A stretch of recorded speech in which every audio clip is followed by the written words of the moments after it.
अस्सलाम वालेकुम स्टूडेंट्स, आज का हमारा लेक्चर नंबर 76 एक्सरसाइज 9.2। इसमें हम क्वेश्चन नंबर जो हमारे रह गए थे 4, 5, 6, 7 एंड 8 इनको हम डिस्कस करेंगे। तो सबसे पहले हम देखते हैं क्वेश्चन नंबर 4 को। इस क्वेश्चन में देखें, ये लिखा हुआ है गिवन दैट ट्राइंगल, ये जो साइन होता है ना, ये ट्राइंगल का होता है। Triangle A B C and triangle D E F are similar. पहले उसने बता दिया दो ट्राइंगल है सिमिलर हैं, फिर उनका स्केल फैक्टर। अब स्केल फैक्टर से मुराद ये है कि जिस स्केल से वो दोनों ट्राइंगल कम या ज़्यादा हो रही हैं, ठीक है। तो वो के उन्होंने बता दिया 3 है। एरिया पहली ट्राइंगल का 50 है, तो दूसरी ट्राइंगल का एरिया हमने फाइंड करना है। उर्दू के अंदर ये बनेगा कि ट्राइंगल ए बी सी और triangle D E F scale उसका जो है वो 3 है, वो मुतनासबी आमल, ठीक है। वो जो क्या सिमिलर है ना, मुतनासबी आमल के साथ मुतशाबह हैं। अगर ट्राइंगल ए बी सी का रकबा, एरिया को उर्दू में क्या कहते हैं, रकबा 50 सेंटीमीटर हो, तो ट्राइंगल डी ई एफ का रकबा कितना होगा। तो कैसे लिखेंगे हम, यहाँ पे ऐसे लिखेंगे ट्राइंगल, ये ट्राइंगल का साइन है, ठीक है, ए बी सी, ठीक है। तो ये इसका मैं क्या लिखूंगा, एरिया, एरिया ऑफ, बस उर्दू में क्या लिखेंगे, रकबा ट्राइंगल ए बी सी का। तो वो कितना है, इसको मैं कहता हूँ A1। अब वो कितना है, 50 सेंटीमीटर। तो हमने फाइंड क्या करना है, ट्राइंगल डी ई एफ का एरिया क्या फाइंड करना है जी, एरिया। तो मैं क्या लिखूंगा इसको, A2, ये फाइंड करना। तो हमारे पास K कितना है, वो K है जी हमारे पास 3। तो इसी तरह जैसे हमने पिछले लेक्चर में कहा था कि फार्मूला क्या होता था, A1 over A2 is equal to L1 over L2 का होल स्केयर। अब यहाँ पे L1 भी नहीं है, L2 भी नहीं है, K है। तो K का मैं स्केयर लूंगा क्योंकि K ही वो फैक्टर है जिससे ट्राइंगल, दोनों ट्राइंगल जो है उनकी लेंथ जो है कम ज्यादा हो रही है, ठीक है।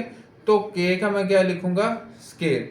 A1 पे मेरे पास मौजूद है, A1 कितना है जी 50, A2 मैंने फाइंड करना है, तो K कितना है जी 3 का क्या हो जाएगा, स्केयर। आप समझ रहे हैं, ये A2 इधर डिवाइड है, इधर जाके मल्टीप्लाई, ये इधर डिवाइड मल्टीप्लाई, ये इधर जाके डिवाइड। तो मैं क्या लिखूंगा, 50 और 3 3 आर 9 इक्वल टू A2। अब इसको आप कैलकुलेटर से जब सॉल्व करेंगे तो ये कितना निकल आएगा। तो कैलकुलेटर से डायरेक्ट भी आप कर सकते हैं, पॉइंट में आपका आंसर आ सकता है। अगर आप डायरेक्ट नहीं करना चाहते तो फ्रैक्शन में लिखना चाहते हैं तो फ्रैक्शन में भी लिख सकते हैं। तो अगर मैं फ्रैक्शन में लिखूं तो वो कितना आंसर आएगा, 5 ओवर 9। ये कैसे निकला ये मैं आपको बताता हूँ। 50 जो है इसको अंदर रखते हैं, 9 पे तकसीम करते हैं, 9 का टेबल पढ़ते हैं, 9 5 45, ठीक है। तो कितना बच गया, 5। ये जो 5 है ये इधर गया, रिमाइंडर ऊपर, और जिसने डिविडेंड, जिसने डिवाइड किया वो नीचे। इस तरह से ये इसका आंसर है। अब ये एरिया के साथ फार्मूला क्या लिखेगा, स्केयर, ठीक है, सेंटीमीटर स्केयर आएगा, ठीक है। ये उम्मीद करता हूँ क्वेश्चन नंबर 4 आसान सा था, आपको समझ में आ गया होगा। क्वेश्चन नंबर 5 आपके सामने स्क्रीन पे मैंने किया है, तो ये देखें, मतलब कहता है क्वाड्रिलेटर। यहाँ पे क्वाड्रिलेटर है, ये ABCD उर्दू में से क्या कहते हैं, चकोर। ये 4 और 5 में कोई ख़ास फ़र्क नहीं है, वहाँ पे ट्राइंगल थी, यहाँ पे चकोर है, यानी क्वाड्रिलेटर है। इसका एरिया दिया हुआ है, A2 फाइंड करना है, K हमारे पास। उसी तरह से फार्मूला लगाया, फार्मूले के अंदर वैल्यू पुट करने के बाद इसका स्केयर ले लिया, 1/16 आ गया, क्रॉस मल्टीप्लाई, ये इधर मल्टीप्लाई, ये इधर मल्टीप्लाई। तो A2 हमारा इस तरह कैलकुलेटर से आसानी से निकल आएगा।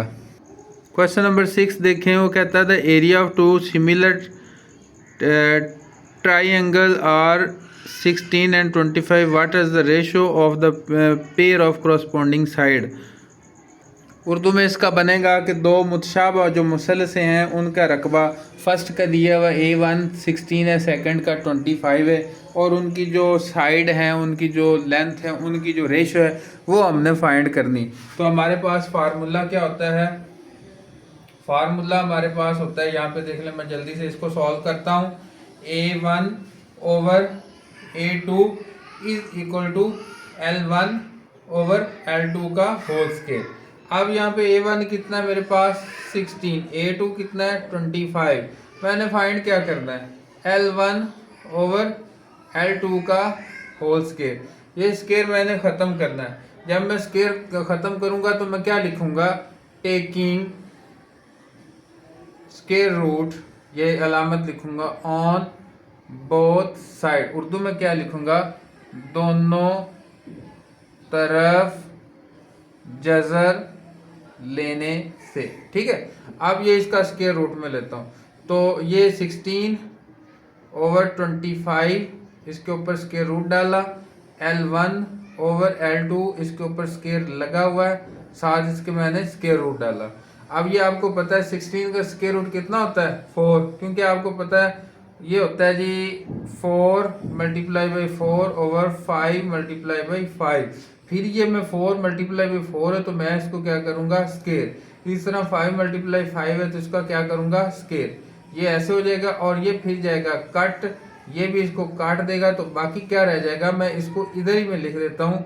मैं इसको जनाब लिखने लगा हूँ 4 ओवर 5। ठीक है, ये इसको काटेगा तो ये रह जाएगा L1 ओवर L2।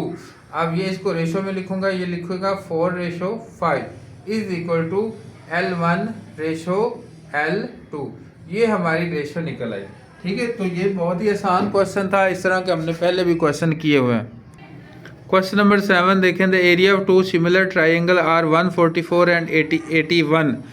तो पहली ट्राइंगल का एरिया 144 है, तो दूसरी का कितना है A2 जो हमारे पास 81।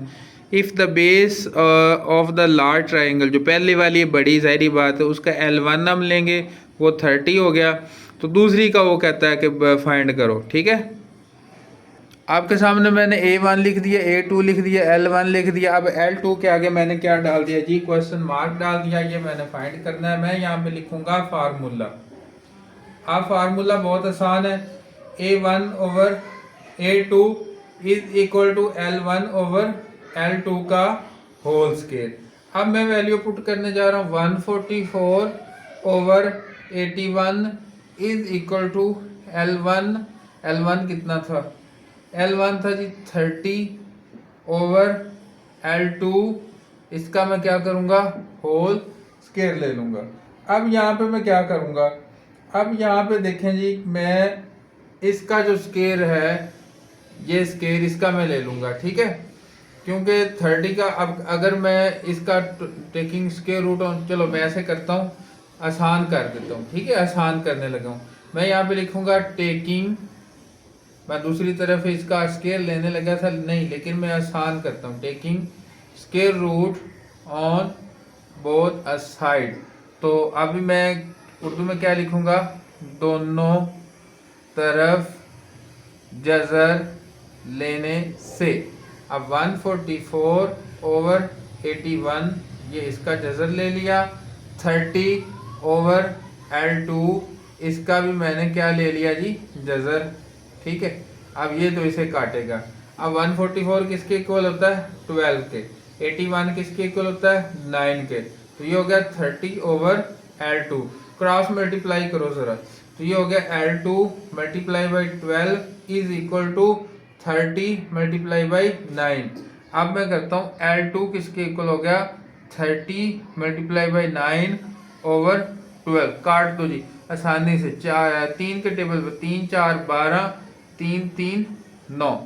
अब क्या हो जाएगा जी, तो ये 4 के टेबल पे मजीद जाता है, हाँ जी जाता है। 2 2 4 15, 2 30। ठीक है, 15 3 45 बटा 2, ये मेरे पास आ गया L2 सेंटीमीटर। मजीद कर लो जी, 2 2 4 2 2 4 इशारिया 5 लगा सेंटीमीटर, ये मेरे पास L2 आ गया। तो मैं बगैर कैलकुलेटर की मदद से मैंने आसानी के साथ इसकी कैलकुलेशन सारी कंप्लीट कर ली। क्वेश्चन नंबर 8 इस लेक्चर का लास्ट क्वेश्चन है, थोड़ा सा टेक्निकल है, उर्दू में मैं आपको समझाऊंगा तो आपको फ़ौरन समझ आ जाएगी। कहता है regular heptagon is inscribed in a large regular heptagon and each side of the large heptagon is 1.7 meter 1.7 time the side of the smaller heptagon. अब पहले मैं इतनी बात समझाता हूँ।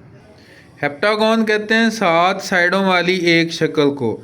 एक वो कहता है कि एक 7 साइडों वाली जो शक्ल है वो बड़ी शक्ल के अंदर छोटी एक 7 साइडों वाली शक्ल बंद है, और जो बड़ी है each side of large heptagon, जो बड़ी है उसकी जो साइड है 1.7 time the side of smaller heptagon, छोटी से उसकी जो साइड है 1.7 गुना उससे बड़ी है। समझ आ गई बात कि नहीं? यानी कि जो बड़ी हेप्टागॉन है उसकी साइड 1.7 टाइम छोटी से बड़ी है। एरिया जो है वो स्मॉलर हेप्टागॉन का 100 है, तो एरिया लार्ज हेप्टागॉन का हमने फाइंड करना है। क्वेश्चन को मैं दोबारा समझाता हूँ। तो इस तरह से ये होगा, हेप्टागॉन कहते हैं, मैं थोड़ी सी बनाने की कोशिश करता हूँ। 1 2 3 4 5 6 ये 7 ये कुछ इस तरह की शक्ल बनेगी। ठीक है, थोड़ी सी टेढ़ी बन गई है, लेकिन आपने इसको समझने की हद तक रखना है। इसी तरह ये एक छोटी इसके अंदर है, ये छोटी इसके अंदर है। ये जो बड़ी है इसकी साइड, अब सपोज करें इसकी ये वाली साइडें सारी बराबर हैं। ठीक है, सपोज करें ये इसको मैं छोटे वाली को क्या कह देता हूँ, छोटे वाली को भी की हर लेंथ को मैं कह देता हूँ L1। ठीक है, स्मॉल, यहाँ पर छोटी लिख भी देता हूँ। छोटी की L1 है तो उसको मैं सपोज कर देता हूँ वो X है, तो बड़ी उससे 1.7 टाइम है। ठीक है, L2 लार्ज की जो मैं L2 है बड़ी की, वो कितनी होगी 1.7x। बात समझ आ गई कितनी उसकी, वो कितनी होगी 1.7x। इसी तरह A1 जो है वो छोटे का, हाँ A1 यहाँ पे मैं लिखता हूँ A1 छोटे का दिया उसने कितना है 100 सेंटीमीटर स्क्वायर, तो A2 जो है वो हमने फाइंड करना है। बात समझ आ गई कि नहीं? छोटे की लेंथ x है, छोटे का एरिया 100 है, बड़े की लेंथ 1.x है, बड़े का एरिया फाइंड करना। बात समझ आ गई? फार्मूला वही हमारा जाना पहचाना, वही पुराना formula, A1 over A2 is equal to L1 over L2 का होल स्क्वायर। ये फार्मूला तो अब आपको ज़बानी याद हो गया होगा। A1 कितना था हमारे पास 100 था, A2 हमने फाइंड करना एज इट इज लिखेंगे। ये हो गया x, ये हो गया 1.7x, इसका ले लेते हैं जी स्क्वायर। तो जी समझ आ गया। अब ये x है, ये और ये 1 ओवर x का स्क्वायर। यहाँ पे ये x और ये x जरा काट दें तो क्या बनेगा, बाकी 100 over A2 is equal to 1 over 1.7 का होल स्क्वायर। अब समझ आ गया जी। अब क्या करते हैं, अब क्योंकि यहाँ पे थोड़ी सी वैल्यू पॉइंट में चली गई, मैं कैलकुलेटर का इस्तेमाल कर लेता हूँ। 100 over A2 is equal to, इसका स्क्वायर लो 1 का स्क्वायर 1, 1.7 का स्क्वायर लो तो वो होता है 2.89, राउंड ऑफ करके लिख दिया। 1.7 मल्टीप्लाई बाई 1.7, ये स्क्वायर में आ गया। क्रॉस मल्टीप्लाई करो जरा तो हो जाएगा जी 100 multiply by 2.89 is equal to A2। अब इसको मल्टीप्लाई करना है जी, किससे मल्टीप्लाई करना है 100 से, कैलकुलेटर से। तो मैं करता हूँ, ये आ जाएगा 289, ये आ जाएगा सेंटीमीटर स्क्वायर, ये बड़ी का। ठीक है, ये किसका है लार्ज का, लार्ज हेप्टागोन का। ठीक है, बड़ी का, बड़ी हेप्टागोन। समझ आ गई बात? तो उसका एरिया कितना निकला है 289 सेंटीमीटर स्क्वायर का। ठीक है, तो उम्मीद करता हूँ ये आज का लेक्चर आपको बड़ा हेल्पफुल रहा होगा, अच्छी तरह से समझ आ गई होगी। फिर भी अगर कहीं पे कोई पॉइंट आपको समझ ना आए तो मुझे कमेंट बॉक्स में लाजमी बताएं। लाइक शेयर सब्सक्राइब करना मत भूलें। मिलते हैं नेक्स्ट वीडियो में, तब तक के लिए अल्लाह हाफिज़।